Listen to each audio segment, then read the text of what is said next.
Welcome. This is Radio Pras.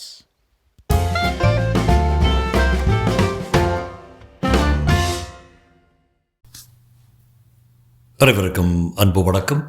சுஜாதாவின் hostel தினங்கள் அத்தியாயம் 7.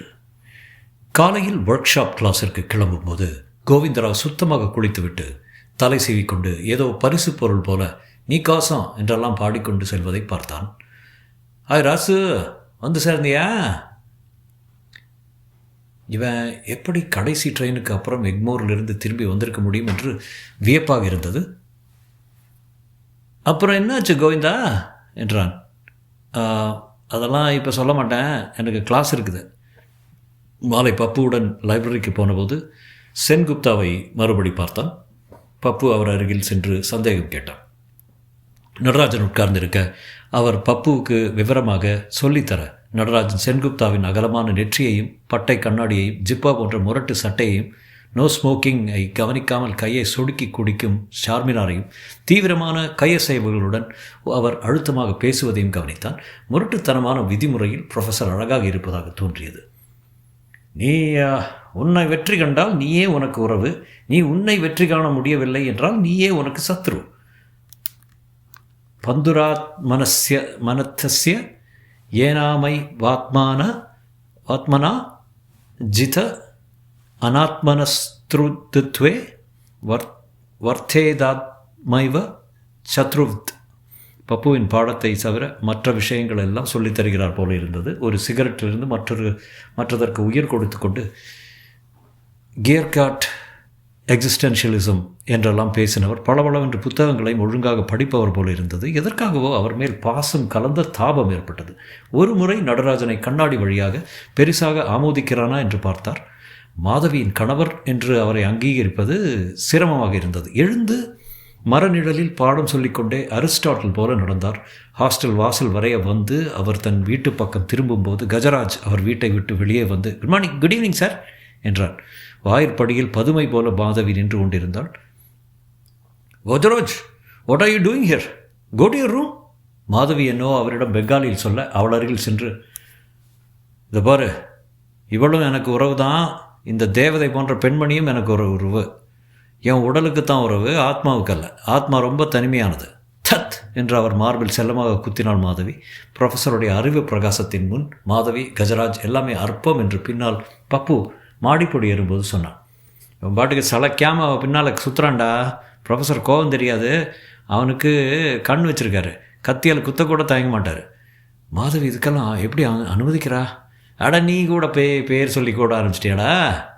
சாபாஷ், உருப்பட்டுருவேன். மாதவி ஒரு நிம்ஃபோட என்றான். புரியாமல் இருக்கிற வரைக்கும் நல்லது தான்.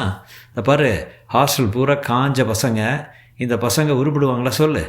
இவங்க கூட சேரவே சேராத. ஒரு நாள் இந்த கஜராஜ், பார்த்திவன், ஏன் உன் கோவிந்தராவு எல்லாரையும் சுடணும். செக்ஸு. அதுவும் ராயனுக்கு கல்யாணம் ஆகி குழந்தை இருக்குது. இதை போல் கச்சடா ஹாஸ்டல் கிடையாது. நடுவே குப்தா மாதிரி ஒரு ஜீனியஸும் இருக்கிறதுனால தான் நான் தாக்கு பிடிக்கிறேன். எவங்கிட்டையும் சேராத. நடராஜ் குழப்பமாக அறைக்கு திரும்பினான். கிரிக்கெட் அணியை தேர்வு பண்ணுவதற்கு வலைக்கு வருமாறு நோட்டீஸ் ஒட்டி இருந்தது. கோவிந்தராவ் நடராஜனை, கிரிக்கெட் ஆடுவியா என்று கேட்டான். பரவாயில்ல, வந்து பாரு, ரிசர்வை போடலாம், எல்லாம் அம்பையராவா, ரூல்ஸ் தெரியுமில்ல? சுமாராக தெரியும் என்றான். போதும் வந்துரு. நெட்ஸில் கஜராஜ் தான் கேப்டனா, ஃபாஸ்ட் பவுலராம். கோல் போஸ்டிலிருந்து ஓடி வந்து காலின் கீழே குத்தி கொண்டு ஷார்ட் பிட்ச் போட்டான். கோவிந்தராவ் அதை ஹாஸ்டல்லே எதிரொலிக்கும்படி பலார் என்று ஏறக்குறைய சிக்ஸராக தூக்கியது மிக உற்சாகமாக இருந்தது. கோவிந்தராவுக்கு தெரியாத ஆட்டம் ஏதாவது இருக்குமா என்று தெரியவில்லை. எந்த ஆட்டம் ஆடினாலும் கொஞ்சம் கிரேஸ், நளினம் இருந்தது. ஒரு கோவிந்தராவ் டச்சு நினைக்கிறேன். டச்சு. பாலிடெக்னிக்குடன் ராயபுரத்தில் மேட்ச், மண்ணடி மைதானத்தில் ஆட்டம். கல்லூரியில் பஸ் கொடுத்திருந்தார்கள். பஸ்ஸில் 15 பேர் கேன்டீனிலிருந்து லஞ்ச் எல்லாம் கட்டிக்கொண்டு மந்தாரை இலைகளும் கிட் பேக்குகளும் புறப்பட்டு செல்வது உற்சாகமாக இருந்தது. பார்த்திபன் டீமில் இல்லை. இருந்தாலும் கஜராஜுடன் வந்திருந்தான். பிரயாணம் முழுவதும் 2 பேர் ரகசியமாக பேசிக் கொண்டிருந்ததை நடராஜன் கவனித்தான். கோவிந்தராவ் சுரத்தாக பாடிக்கொண்டே வந்தான். ரீட்டாவை அன்றைக்கு அப்புறம் என்ன செய்தான் என்று தகவல் கேட்காமலே விவரித்தான். சரியான ராயபுரம் கிராக்கி நடராசு. அங்கே வாங்குது பார்த்தேன். எக்மோர்லேருந்து ராயபுரமா? நான் லாட்ஜ் போகலாங்கிறேன். மாட்டாங்குது. அப்புறம் பார்த்தேன் சர்ச் இருக்குதுல்ல, அதுவும் பின்னால் செமெட்ரி இருக்குதுல்ல, அங்கே சூறையில் குதித்து பீட்டர் சத்தரையான்னு ஒருத்தர் சமாதி மேலே வச்சு ரீட்டாவை போட்டாச்சு. பாக்கெட்டு வேணும், பாக்கெட் இல்லாமல் ஆகுறதில்லன்னு சொல்லிச்சா, அதுக்கு சென்ட்ரல் போய் ஆகணும். பைக்குள்ளே கொஞ்சம் பவுடர் வச்சுருந்தேன்னா அதை எடுத்து கோவிந்தராவ் மேற்கொண்டு சொல்ல முயற்சித்தாலும் அவன் கண் கலங்கிய சிரிப்பு அதற்கு இடையூறாக இருந்தது. அம்பையர் வரவில்லை என்று நடராஜனையே அம்பையராக போட்டார்கள். டாஸ் ஜெயித்து கஜராஜ் ஏதோ ரிச்சி பெனார்ட் மாதிரி பிச்சை பார்த்துவிட்டு பேட்டிங் தேர்ந்தெடுத்தான். கோவிந்தராவும் கஜராஜும் தான் ஓப்பனிங். நடராஜன் அம்பையராக நுழைவதற்கு முன் 6 கற்கள் பொறுக்கி கொண்டான். இவர்கள் சைடு பவுலர் தப்படியாக காம்பவுண்ட் சுவர் வரை அளந்து கொண்டான். அங்கே இருந்து ஓடி வந்து ரொம்ப வேகமாக போடுவான் போலும். விக்கெட் கீப்பரும் தூரத்தில் நிற்க 3 ஸ்லிப்புகள் அமர்க்களமாக ஏதோ டெஸ்ட் மேட்ச் போல நின்றார்கள். பந்தை கோவிந்தராவ் தொட்ட உடனே பீறி கொண்டு பவுண்டரிக்கு விரைந்தது. ஃபீல்டு அட்ஜஸ்ட் பண்ணி மறுபடியும் போட்டதில் மறுபடியும் ஒரு பவுண்டரி அடித்தான். 3வது பந்தில் ஒரு சிங்கிள் தொட்டுவிட்டு கஜராஜுக்கு ஆட்டம் கொடுத்தான். கஜராஜுக்கு போட்ட முதல் பந்து பிரமாதமான பந்து. சக்கென்று உள்ளே புகுந்தது. கஜராஜ் அதை தடுக்கும் வகையில் ஸ்டம்புக்கு நேர் எதிரே பேக் ஃபுட்டில் பேடுகளில் வாங்கி கொண்டான். சந்தேகமில்லாமல் LBW. மண்ணடி ராயபுரமே ஹவுஸ் ஆட் என்று அலறியது. நடராஜன் கொஞ்சம் தயங்கி மனசாட்சி உறுத்த கை தூக்கி விட்டான். சற்று நேரம் நின்று நிதானமாக கண் சிவக்க பார்த்துவிட்டு நடந்து செல்கையில் கஜராஜ் நடராஜனை பார்த்து, வெளியே வருவில்ல, பார்த்துடலாம் என்றான். ரன்னராக இருந்த கோவிந்தராவ், ப்ளம் LB கவலைப்படாத என்றான். கோவிந்தராவ் 5 நாட் அவுட் எடுத்தும் அவர்கள் காலேஜ் தோற்று போய்விட்டது. எதிர்கட்சியினர் 3 விக்கெட் நஷ்டத்தில் கொடுக்கப்பட்ட ரன்களை எடுத்து விட்டார்கள். வேனில் ஏறியதும் கஜராஜ் நடராஜனின் காலரை கொத்தாக பிடித்தான். அத்தியாயம் 8. கஜராஜ் திரும்ப செல்லும்போது வழி பூராவும் நடராஜனை பல விதங்களில் சீண்டிக்கொண்டே வந்தான். கோவிந்தராவ் எந்த விதத்திலும் அவனுக்கு பக்கவலம் தராதது மிகவும் கொடுமையாக இருந்தது. ஒரே ஒரு தடவை, கோலோ அது ப்ளம் LBமா, அவனை போட்டு சத்தாய்க்காத என்றான். என்னதான் LBயாக இருந்தாலும் முதல் பால்லே அவுட் கொடுத்தது தப்பு என்றார்கள். இவர்களுக்கெல்லாம் தர்ம நியாயம் மனசாட்சி இருப்பதாக தெரியவில்லை. ஓரளவுக்கு மேல் கஜராஜ் அடிப்பது தாங்க முடியாமல் ஒரு சிக்னலின் போது வேனை விட்டு இறங்கி கொண்டு விட்டான். அங்கிருந்து மின்சார ரயில் ஸ்டேஷனுக்கு நடக்க வேண்டியிருந்தது. பஸ்ஸுக்கு சில்லறை இல்லை. டிஃபன் வாங்கவோ இடைப்பட்ட இரும்பு கடையில் கஜராஜை கொன்று துண்டம் போடுவதற்கு அரிவாள் வாங்கவோ காசு இல்லை. ரயில் பாஸ் இருந்தால்தான் ஹாஸ்டலுக்கு திரும்பி வர முடிந்தது. ரயிலே இன்று கஜராஜுடன் ஒன்றில்லை ஒன்று பார்த்து விடுவதென்று அசட்டு தைரியம் வந்தது. நேராக மெஸ்ஸுக்கு சென்று சாப்பிட்டான். நான் நடராஜ சொன்ட்டியாக அவுட் கொடுத்துட்டு நம்ம டீமை தோக்க வச்சிட்டியாமே, உன்னை போல துரோகி உலகத்தில் உண்டாடா என்று பார்த்திபன் கேட்டான். பார்த்திபன், நான் அப்புறம் கவனிச்சுக்கிறேன், கஜராஜ் வந்தாச்சா என்றான். வந்தாச்சு, ரூமில் தான் இருக்கான். உன்னை போல கக்கூஸ் இருப்பானான்னு கேட்டான். கிடையாதுண்ணே. போகிறேன் என்றான். ஜுரம் போலத்தான் இருந்தது. சாப்பிட்டதும் நேராக கஜராஜின் அறைக்கு சென்று கதவை தட்டினான். கமின் என்று சப்தம் கேட்க கதவு தட்டினதிலேயே திறந்து கொண்டது. யாரும் நிமிர்ந்து பார்க்கவில்லை. 4 பேர் லுங்கி கட்டி கொண்டு புகைத்து கொண்டிருந்தார்கள். நடுவே ஒரு மெழுகுவர்த்தி எரிந்து கொண்டிருந்தது. கீழே கிடந்த சிகரெட் பாக்கெட்டில் சில சிகரெட்டுகள் உதிர்ந்து கிடந்தன. கஜராஜ், உங்ககிட்ட பேசணும். கஜராஜ் நிமிர்ந்து பார்த்தான். ரேடியோவில் சல்தே சல்தே கேட்டுக்கொண்டிருந்தது. கஜராஜ், உங்ககிட்ட பேசணும். அவன், கொஞ்சம் பொறுத்து பேசு என்றான். தனியா? என்னடா சொல்கிறான் என்றான் சற்று பொறுத்து. 4 பேரும் மார்பிள் சட்டை போடாமல் சதிக்கூட்டம் போல உட்கார்ந்திருக்க யாரும் தீர்மானமாக நிதானமாக பதில் சொல்லக்கூடிய நிலையில் இல்லை. தனியாக வரணும் என்று எல்லோரும் சுற்று பேசிக்கொண்டிருந்தார்கள். கஜராஜ், நீ மட்டும் ஒரு ஆம்பளைன்னா என்ன 1/2 மணி நேரம் லானில் வந்து பாரு, இல்லைன்னா நீ ஆம்பளை இல்லை. சரி என்று யாரோ பதில் சொல்ல சற்று நேரம் திகைத்து நின்று கொண்டிருந்தான். அவர்கள் பிடிக்கும் சிகரெட் வாசனை வேறு மாதிரியாக இருந்தது.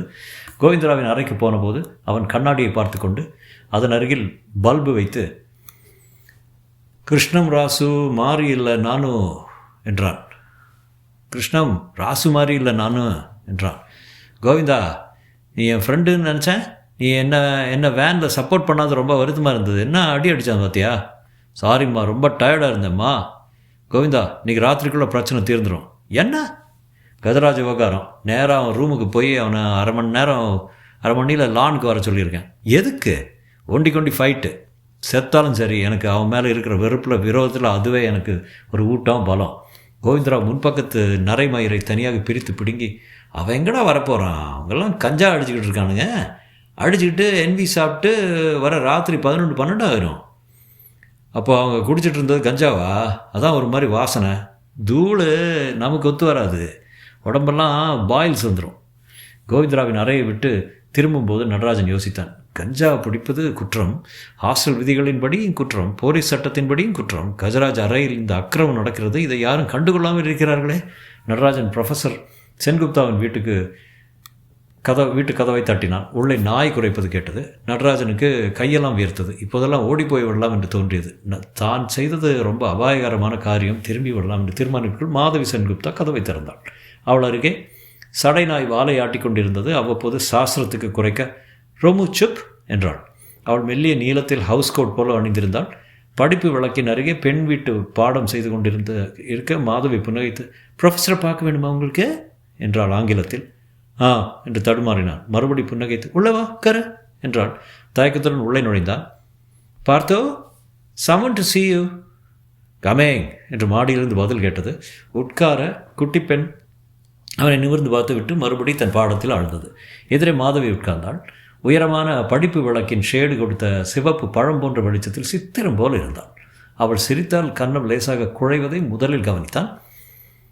Watts your name? Natraj. Natraj Gajraj என்று சிரித்தாள். Where is Gajraj? Don't know ma'am. Professor Sengupta night கவுனும் பைப்புமாக வந்து, வாட்ஸ் இட் பாய் என்றார். நடராஜன் தயக்கத்துடன் மாதவியை பார்க்க அவள் உணர்ந்து கொண்டு ஐல் கோ என்று புறப்பட்டாள். சார், நம்ம ஹாஸ்டலில் மோசமான விஷயம் ஒன்று இப்போ நிகழ்ந்துகிட்டு இருக்கு. அவர் அவனை துளைப்பது போல பார்த்து, என்ன என்றார். கஞ்சா புகைத்து கொண்டிருக்காங்களோ ஒரு அறையில். இப்போதா? ஆ. யார்? கஜராஜோட 4 பேர். ஏன் உனக்கு கொடுக்க மாட்டேன்னு சொல்லிட்டாங்களா? அதனால தான் என்னிடம் புகார் சொல்ல வந்தியா என்று சிரித்தார். இல்லை சார், தப்புன்னு தப்புகள் எல்லாவற்றையும் திருத்துவது முடியாது. இருந்தும் நீ என்னிடம் வந்து சொந்தருக்கு நான் வந்து பார்த்தே ஆக வேண்டும். எந்த ரூம் சொன்னேன்? நம்பர் என்ன? Gajaraj room sir.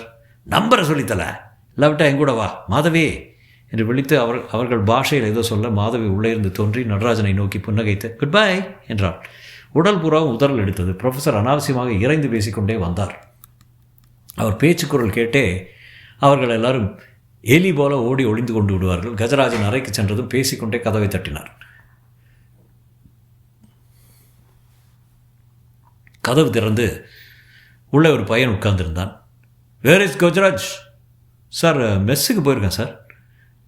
சென்குப்தா மூக்கை உறிஞ்சி உறிஞ்சி பார்த்துவிட்டு, சரி, கஜராஜை நாளைக்கு வந்து என்னிடம் பார்க்க சொல் என்று சொல்லிவிட்டு போய்விட்டார்.